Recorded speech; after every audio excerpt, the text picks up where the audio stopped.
아이씨. 태중아! 근데 내 아바타는 왜 밖에 쳐 돌아다니는데 왜? 어디서 할 거야 이거? 내가 너 어떻게든 죽인다고 했지. 조각이 뭐야?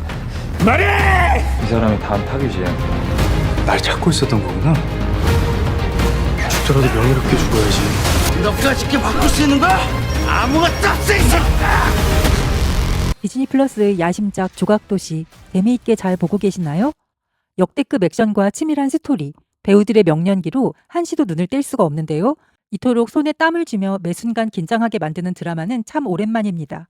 정말로 잘 만들어진 고퀄리티의 드라마예요. 사실 저는 4화를 볼 때까지만 해도 영화 조작된 도시를 이미 봤기 때문에 리메이크인 내용이 거기서 거기일 거라 생각했어요. 세계관을 좀 더 촘촘히 짜고 액션 장면들만 좀 더 화려하게 공을 들이지 않았을까 하는 생각도 있었거든요. 그런데 와우, 절대 아닙니다. 5, 6화를 보면서 정말 다른 설계구나 하면서 연신 감탄하면서 봤네요. 세계관과 몇몇 설정만 비슷할 뿐 영화랑 완전히 다른 드라마예요. 조작된 도시는 현실도 마치 게임 세계처럼 느껴지게 하면서 문제를 해결해 나가는 흥미로움이 있었는데요.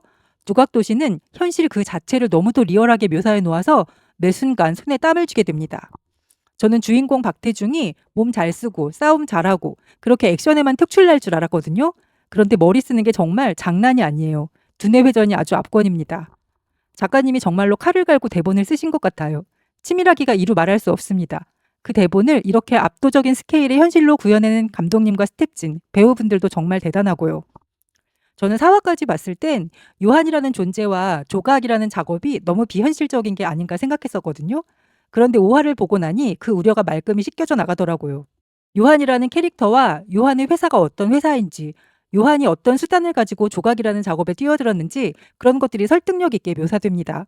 거기에 아주 구체적으로 조각하는 과정을 상세히 보여주는데 너무도 현실적이고 디테일해서 몹시 놀랍더라고요. 솔직히 감탄을 금치 못했습니다. 자신의 뒷담화를 하던 사람의 손가락을 잘라와 작품에 끼워 넣던 소름 끼치는 장면에선 요한이란 인물이 어떤 인물인지 선명하게 이해가 되었고요. 이광수가 연기하는 백도경 또한 완전히 미친놈인 것이 적나라하게 보여졌는데요.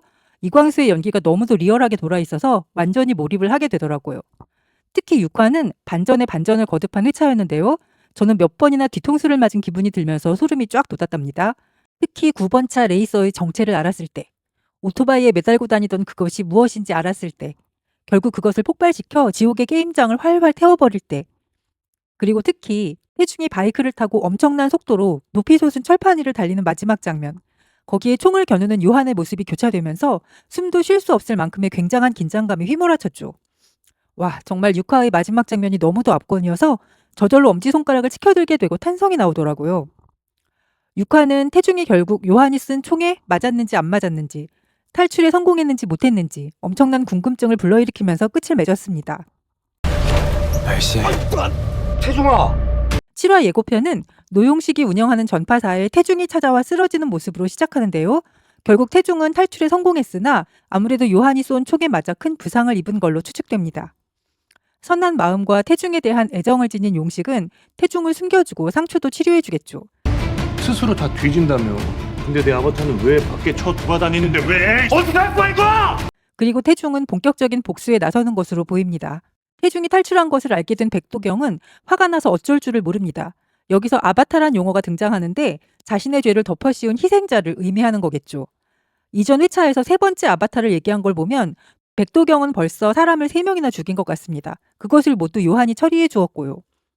대화에서 추측할 수 있는 건 그 아바타들이 모두 죽음을 맞이했다는 사실이죠. 오직 박태중만 빼고요.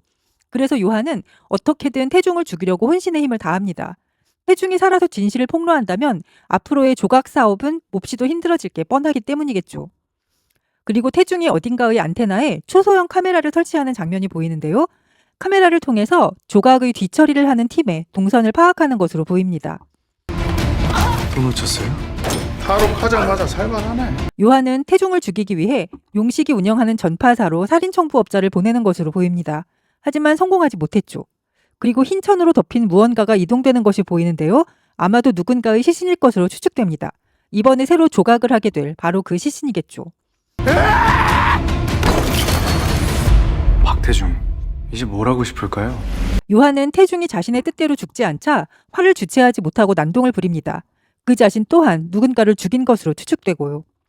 그리고 박태중이 어떻게 움직일지 추리하고 그를 제거하기 위해 계속 살인청부업자들을 보낼 것으로 보입니다.